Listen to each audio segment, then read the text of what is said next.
Quand tu te mets en couple avec une femme, rassure-toi d'avoir fait le bon choix, car certaines d'entre elles ont des désirs que même Dieu lui-même ne peut pas satisfaire. Tu t'attaches à elle, elle se plaint. Tu es distant, elle se plaint. Tu la frappes, tu es trop brutal. Tu ne la frappes pas, tu es trop mou. Tu es une femmelette. Tu lui donnes l'argent, tu lui fais des cadeaux. Elle te traite de maboule. Parfois, elle dit que tu es en train d'acheter l'amour. Tu ne donnes rien, tu es radin, tu n'es pas sérieux. Elle se plaint que c'est trop court. Quand elle rencontre le long, elle se plaint qu'il n'a pas l'argent. Et quand elle rencontre celui qui a l'argent, elle se plaint qu'il ne dure pas. Arrivée chez celui qui dure, elle se plaint qu'elle est tombée sur un pervers. Dieu te donne un mari qui a un gros ventre, tu te plains. Et quand on te donne les tablettes de chocolat, tu te plains encore que c'est trop petit. Ton mari est jaloux, tu te plains. Et quand il n'est pas jaloux, oh, pourquoi il n'est pas jaloux? C'est sûr qu'il a sûrement une autre copine dehors.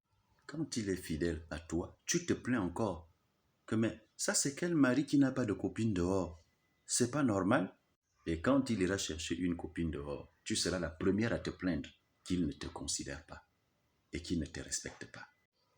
Tu te casses la tête au travail pour apporter quelque chose à manger à la maison. Elle se plaint que tu passes toute la journée au travail. Et quand tu restes aussi à la maison sans rien faire, elle va encore se plaindre que ça c'est quel homme qui reste toute la journée à la maison au lieu d'aller chercher l'argent. Tu es chômeur, elle te quitte pour un travailleur. Et tu travailles, elle te trompe avec un chômeur. Tu es un mari très responsable, rangé et entreprenant. Elle te trompe avec un rigolo, soulard et fumeur de chanvre. Le jour de votre première rencontre, elle se plaint de son ex, que c'était un homme irrespectueux et l'avait abandonné avec ses enfants. Mais dès que tu prends la responsabilité de la mettre à la maison, le même ex va la couper dans les motels.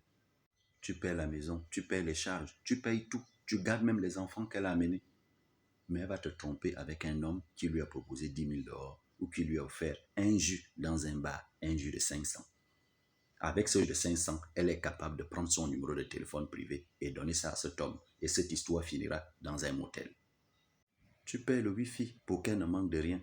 C'est aussi avec le même Wi-Fi qu'elle va tourner les fesses sur TikTok pour attirer tes potentiels concurrents. Et finira par te tromper avec un homme qui n'a même pas les moyens ou la responsabilité de s'acheter un Wi-Fi chez lui. Tu la nourris et tu la gardes dans une maison en étage. Elle va te tromper dans une maison en planche. Tu te tracasses pour qu'elle dorme dans le split, mais on va la mouiller dans une chambre ventilée où elle va transpirer comme un porc. Tu veux que ton mari soit fidèle, mais tu le trompes avec un homme marié qui trompe aussi sa femme. Ton mari se fait beau et s'entretient. Tu te plains. Il laisse aussi son corps. Tu le quittes parce qu'il se néglige. Il veut acheter la voiture. Tu le décourages. Mais quand un homme véhiculé te drague dehors, tu acceptes. Ton mari te donne l'argent de poche pour que tu ne manques de rien. C'est avec cet argent que tu prends le taxi pour aller le tromper. Il y a même celles qui vont jusqu'à louer une chambre en cachette. Là où elles font passer les hommes de 8h à 14h, 10 000 francs le coup. Et le tout revient dans les 800 000 francs par mois. Mais quand elle est à la maison, elle est toujours fauchée. Le courant, elle ne peut même pas payer, même la nourriture. Elle est là comme si de rien n'était. Et parfois même plus jalouse que le mari lui-même qui n'a qu'une seule copine. Et d'autres qui vont chez les marabouts pour retour d'affection et collet cimenté. Qui est? Ma fille, il n'y a que Dieu seul qui peut t'épouser. Personne d'autre.